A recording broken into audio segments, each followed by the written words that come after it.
اللهم صل وسلم وبارك على سيدنا محمد وعلى آله وصحبه أجمعين. ازيكم عاملين ايه؟ فيديو جديد يوم جديد، يا رب تبقوا كويسين. قبل ما ابدأ الفيديو انا أمورة ودي قناتي، فياريت لو لسه لأول مرة بتشوفي القناة اضغطي على كلمة اشتراك الموجودة تحت باللون الأحمر، ولايك الفيديو لو عجبك. ويلا بقى، يا صباح الفل ويا صباح الورد ويا صباح الياسمين على عيونكم. بص بقى، انا صاحيه النهارده بدري او مش صاحيه النهارده بدري، يعني عموما انا جوزي بيصحى بيمشي، يعني بيتوكل على الله على شغله على حوالي الساعة 6، فأنا بكون صاحية من قبل كده، لكن طبعا بدخل أنام تاني. فحبيت كده أشارك معاكم أجواء الصباح، يعني ده تقدري تقولي كده روتين الساعة 6 صباحا يعني. حبيت أشارك معاكم كده شوية حاجات هتفرق معاكم جدا جدا في نظافة البيت، أو إنك تكوني أصلا ست يعني مرتاحة أكتر كده نفسيا وجسديا طبعا من تنظيف البيت وكل الحاجات اللي بترهقنا دي. طبعا لو بصينا على أكتر مهمة بتاخد مننا وقت في اليوم، هي تنظيف البيت وترتيب البيت.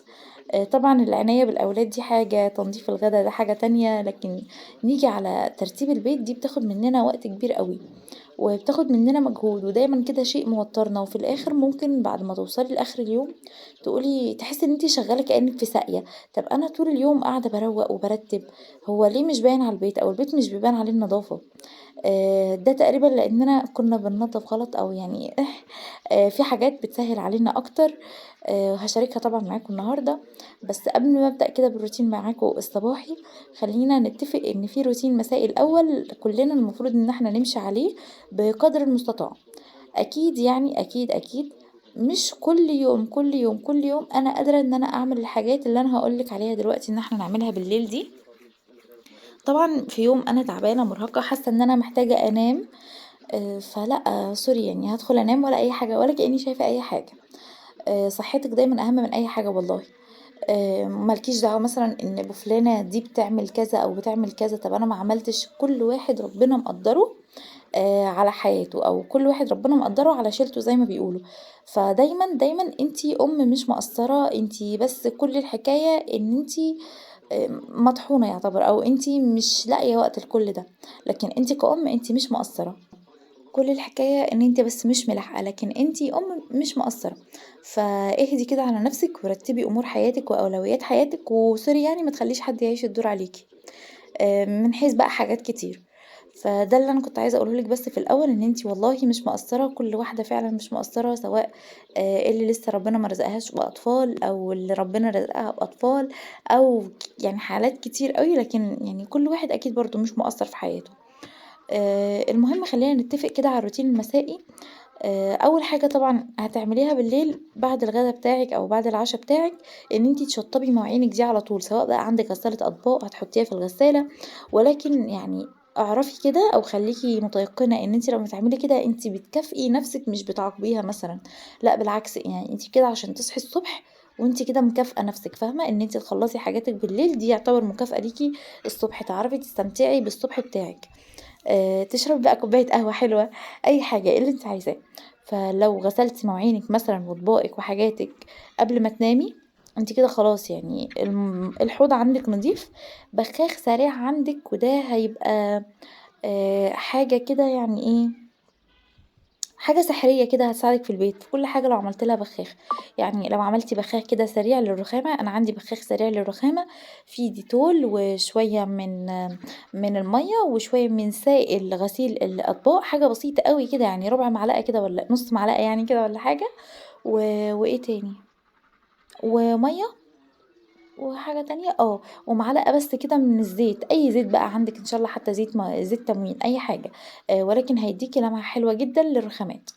بخاخ سريع هتبخي بيه كده على الرخامة وتمسحيها، انت كده خلاص لمعتي الرخامة بتاعتك، والحمد لله يعني انا شغالة بيه 100 فل و10. يبقى بخاخ سريع عندك في ديتول مثلا او بريكس او اي معقم، ومية وسائل، سائل اللي هو المواعين ده، زي سائل غسيل المواعين، ومعلقة من الزيت هتلمع لك الرخامة. يبقى انت كده خلصتي الحوض وخلصتي الرخامة. تنظيفة سريعة عندك للحوض دي، يعني قدرتي تعمليها بالليل تمام، قدرتي تعمليها الصبح تمام.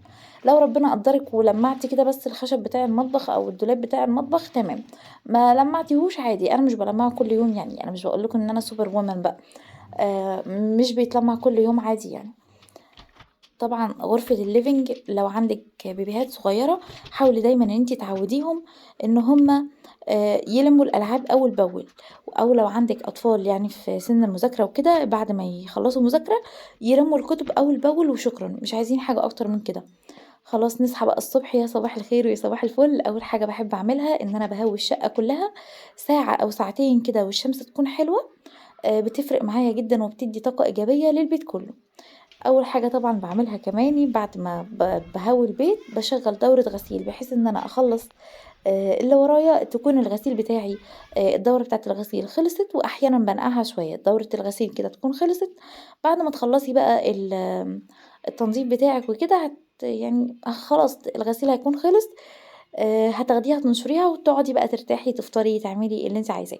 انا بصراحة بالنسبة لي مرحلة الفطار دي بتبقى اخر مرحلة، عشان بحب افطر على روقان، بحب افطر واقعد بقى ما اقومش اعمل حاجة تاني استمتع بباقي اليوم بتاعي.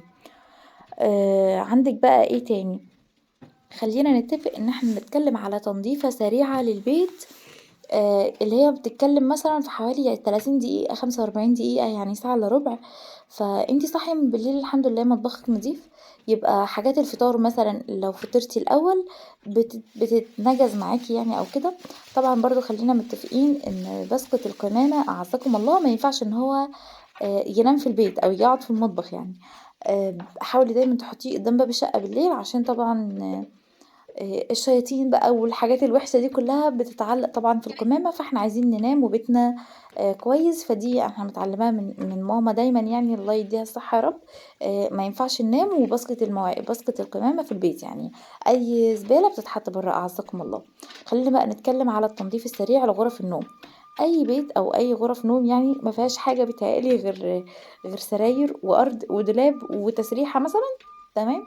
يبقى اول حاجة هتحسي ان هي بتاخد مساحة كبيرة عندك في البيت هي السرير، فابدأي دايما ان انتي تخلصي السرير وباسكت الغسيل كده معاكي اي هدوم سواء هترجع مكانها او سواء هتتحط على طول في باسكت الغسيل اللي احنا اصلا يعني بنكون مشغلين عليه يعتبر، والأرض خلاص هتتكنس. ده بيتهيألي دي التنظيفة اليومية، سرير نظيف أرض مكنوسة مفيش غسيل.